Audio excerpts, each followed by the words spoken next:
कि देवी आपका परिचय, आप कौन हो? तो उस देवी ने बहुत सुंदर शब्दों में अपना परिचय दिया कि अहम भक्ति रीति ख्यातो इमोते तनयो मति ज्ञान वैराग्यो नामानो काल योगे न जरो। महाराज मेरा नाम भक्ति है, और जो ये दो वृद्ध पुरुष जो पड़े हुए हैं जो मूर्छित अवस्था में, ये दोनों मेरे पुत्र हैं। एक का नाम ज्ञान है और दूसरे का वैराग्य है। तो मैंने देखा कि मैया की उम्र 16 वर्ष की है और पुत्रों की वर्ष 60 वर्ष की है। ऐसा तो कहीं नहीं देखा कि मैया 16 वर्ष की हो और पुत्र 60 वर्ष के हो, लेकिन यहाँ ऐसा ही है। तो मैंने उनसे पूछा कि मैया ये सब कुछ आपके साथ कैसे हुआ? तो उस माँ ने जब बताया कि नारद जी मेरे साथ सब कुछ उल्टा हुआ है। जब मैं कर्नाटक में रही तो मेरे साथ सब कुछ अच्छा हुआ, सबने मेरा सम्मान करा। जब मैं गुजरात में गई तो मेरे साथ सबने बहुत सुंदर मेरे साथ जो व्यवहार किया। लेकिन एक बार मेरे मन में विचार आ गया कि लाओ चलो मैं वृंदावन में जाकर के जरा घूम के आऊं। तो जैसे वृंदावन में मैंने प्रवेश किया तो मैं जो 60 वर्ष की थी तो मैं तो हो गई 16 वर्ष की, और जो मेरे पुत्र हैं ज्ञान और वैराग्य ये दोनों 60 वर्ष के हो गए। उसी दिन से ये दोनों मूर्छित अवस्था में पड़े हुए हैं। कलि केवल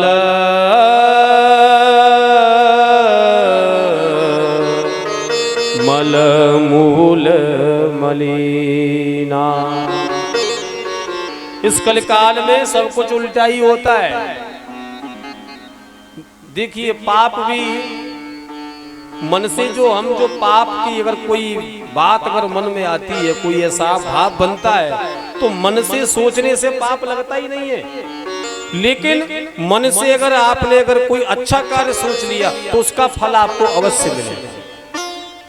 मन से अगर ठाकुर जी की सेवा करोगे तो फल मिल जाएगा, लेकिन किसी के प्रति अगर आपका भाव अगर मन से अगर गलत चला गया तो उसका दंड आपको नहीं मिलेगा। इस कलिकाल में इतना इसकी ये बहुत विशेषता है। और कलियुग केवल नाम आधारा, सुमिर सुमिर नर उतरे पारा। केवल नाम संकीर्तन से ही व्यक्ति का उद्धार हो जाएगा। तो आज भक्ति मैया ने जब कहा कि मेरे इस संकट को आप दूर कीजिए, आज नारद जी वहीं बैठ गए आसन लगा के और उनको ग्रंथ सुनाने लगे। जब तक ग्रंथों को सुनाए तब तक उनकी मूर्छित अवस्था दूर हो जाए, और जैसे ही सुनाना विश्राम जैसे ही दिया जाए वैसे ही फिर से उसी अवस्था में आ जाए। तो आकाशवाणी हुई कि अगर नारद जी यदि आप इनकी अगर जो कष्ट की निवृत्ति करना चाहते हैं तो आपको सत्कर्म करना पड़ेगा। तो महाराज मैं उस सत्कर्म की खोज में घूम रहा हूँ। क्या ग्रंथ सुनाना सत्कर्म नहीं है? क्या गीता का पाठ सुनाना ये सत्कर्म नहीं है? क्या वेदों को सुनाना ये सत्कर्म नहीं है? सनत कुमार ने कहा कि आपने सत्कर्म तो किया है, लेकिन जो सत्कर्म जिससे इस मनुष्य की मुक्ति होगी वो सत्कर्म अभी तक आपका नहीं सुनाया है। कि वो कौन सा महाराज ग्रंथ है? तो कहा कि श्रीमद् भागवतान मुक्ति सप्ताहम वाचनम कुरु।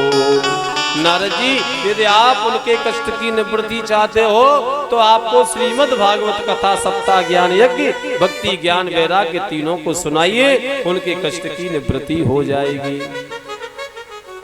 तो नारद जी ने कहा कि प्रभु ये तो बात सत्य है, ठीक है, लेकिन आयोजन होगा कैसे? इतना बड़ा आयोजन कहाँ होगा, कैसे होगा? तो सनत कुमार ने कहा कि नारद जी आप जाइए भक्ति मैया के पास और भक्ति मैया से कहो कि वो अपने स्थान को छोड़ करके हमारी तरफ चल करके आवे, और हम अपने स्थान को छोड़ करके भक्ति मैया की तरफ चल के जाएंगे। जहाँ बीच में मिलन हो जाएगा, जहाँ समागम होगा, वहीं इस आयोजन को शुभारंभ कर दिया जाएगा।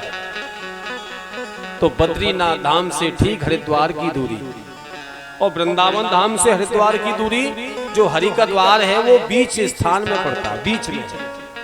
तो आज गंगा के किनारे बड़ा सुंदर सा बालुका में बैठ करके बट वृक्ष के नीचे सुंदर सा व्यास मंच बनाया और सभी संतों को पता चला कि आज कराने वाले नारद जी और कथा करने वाले संत कुमार चारों भाई हैं। ऐसा समागम बार बार जीवन में नहीं मिलता है कि कराने वाला भी कोई साधारण नहीं है और करने वाले भी कोई साधारण नहीं है। आज महापुरुषों का जब समागम हुआ, हजारों ऋषियों की संख्या आकर के सब बैठ गए कि सबसे आगे मैं बैठूंगा, कि सबसे आगे मैं बैठूंगा। अब सब में आगे बैठने की बार बार कि आगे हम बैठेंगे। और शरद कुमारों ने कहा कैसा कीजिए, 3 आसन, वो 4 आसन डालिए, 4 आसन सामने डलवाए और नारद जी से कहा कि आप भक्ति मैया को बुलाइए, निमंत्रण दीजिए। तो एक आसन पर नारद जी स्वयं बैठे हैं श्रोता बन करके और वक्ता सनत कुमार चारों भाई हैं और 3 आसन पर भक्ति ज्ञान और वैराग्य के लिए डाल दिए और कहा कि भक्ति मैया आप आवो, आपके कष्ट की निवृत्ति के लिए ये सब कुछ, ये जो आयोजन जो अनुष्ठान हो रहा है वो आपके कष्ट की निवृत्ति के लिए हो रहा है। जैसी भक्ति मैया भक्तों के बीच में आकर के जैसे उन्होंने प्रवेश किया, भक्तों का मन झूमने लगा। और जहाँ भक्ति होती है वहाँ ज्ञान होता है और जहाँ ज्ञान होता है वहीं वैराग्य हो जाता है। ये तीनों एक साथ चलते हैं।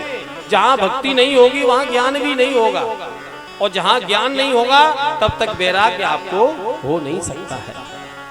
आज तीनों जैसे ही आकर के वहां भक्तों के बीच में जैसे ही प्रवेश हुए, भक्त झूमने लगे, नाचने लगे और झूम झूम करके कोई अपनी खड़ताल बजाने लगा, कोई ढोल बजाने लगा, कोई मृदंग बजाने लगा और झूम करके खड़े होकर के नाचने लगे और संकीर्तन होने लगा बड़े भाव से।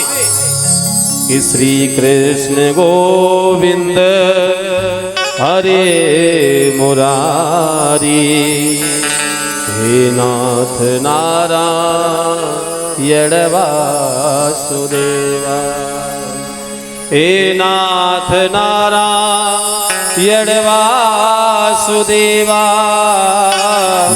हे नाथ नारायण वासुदेवा।